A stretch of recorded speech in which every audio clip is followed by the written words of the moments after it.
പ്രേക്ഷകരെ, ഈ നിൽക്കുന്ന പന ഏത് സൈസാണെന്ന് നിങ്ങൾക്കറിയാമല്ലോ അല്ലേ? ചൂണ്ടപ്പന, അതായത് കള്ളി എത്തുന്ന പന. ഈ പനയുടെ കായെ സംബന്ധിച്ചുള്ള വിവരങ്ങൾ നിങ്ങൾക്കറിയാവോ?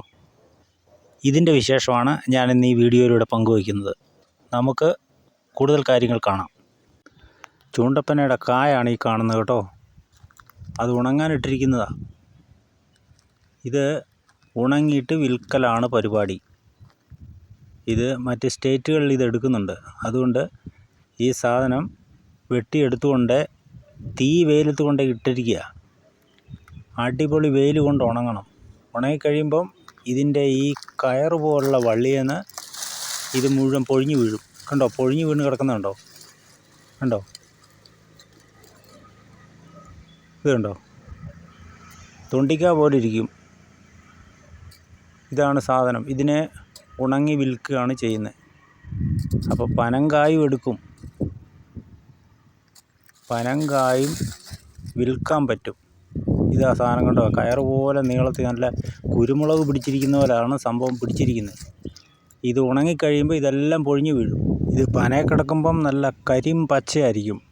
പനങ്കൊല പോലത്തെ മുടി എന്നൊക്കെ കേട്ടിട്ടില്ലേ? അതുപോലെ ഇങ്ങനെ മുടി ഇങ്ങനെ തൂങ്ങിക്കിടക്കുന്ന പോലെ ഇങ്ങനെ കൊലയായിട്ട് ഇങ്ങനെ തൂങ്ങിക്കിടക്കുന്ന കാണാം. ഈ സാധനം വെട്ടി വെയിലത്ത് കൊണ്ടിട്ട് ഉണങ്ങിയിട്ടാണ് വിൽക്കുന്നത്. ഇതിന് വിലയുണ്ട് കേട്ടോ. ഇതിന് 35 രൂപ ഇതിന് വിലയുണ്ടെന്നാണ് ഇത് എടുക്കുന്ന ആൾ പറഞ്ഞത്. ഇത് എവിടെയെങ്കിലുമൊക്കെ ഉണ്ടെങ്കിൽ ഇവിടെ ഈ അടയ്ക്കാത്തോടെന്ന് പറഞ്ഞ സ്ഥലത്ത് ഈ സാധനം എടുക്കും കേട്ടോ. ഇത് ഉണങ്ങിക്കഴിഞ്ഞാൽ ഉണങ്ങിയതാണ് എടുക്കുന്നത്, പച്ചയല്ല. പച്ചയ്ക്ക് ഒരു പനയെന്നൊക്കെ കിൻഡിൽ കണക്കിന് സാധനം കിട്ടും.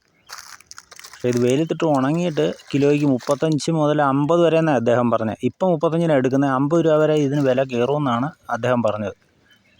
അതുകൊണ്ട് ഈ സാധനം ഉണ്ടെങ്കിൽ വെട്ടി അടയ്ക്കാത്തോടെ എത്തിച്ചാൽ മതി. ഇവിടെ സാധനം എടുക്കുന്ന ആളുണ്ട്. ഇതിവിടുന്ന് കയറ്റുമതിയാണ്. ഇത് മറ്റ് സ്റ്റേറ്റിലേക്ക് കയറി പോകുന്നതാണ്. എന്തൊക്കെയോ ഉൽപ്പന്നങ്ങൾ ഉണ്ടാക്കുന്നതാണ്.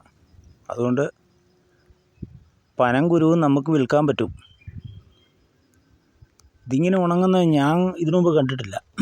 ഞാനിത് ആദ്യമായിട്ട് കാണുന്ന. എന്താണേലും പരിപാടി സൂപ്പർ തന്നെ. ഇത് കയറി വെട്ടിയെടുക്കലൊക്കെ ഒരു പണിയാണ്. പനയല്ലേ, പനയുടെ മുകളിൽ കയറിയിട്ട് വേണം ഇത് വെട്ടിയെടുക്കാൻ.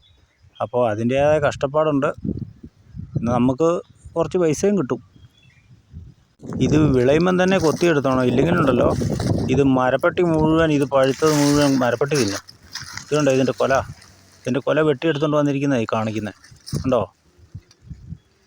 ഇങ്ങനെ കൊല ഇങ്ങോട്ട് വെട്ടി താഴോട്ട് ഇറക്കി കൊണ്ടുവരാം.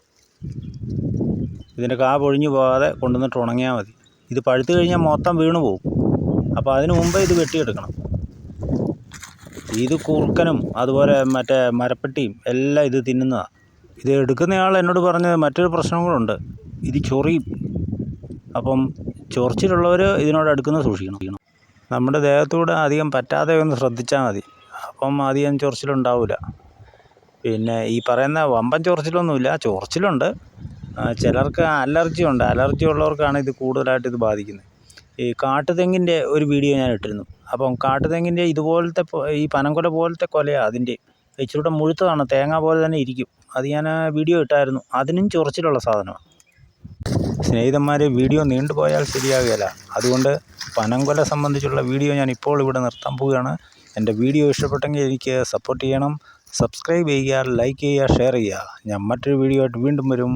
ബൈ.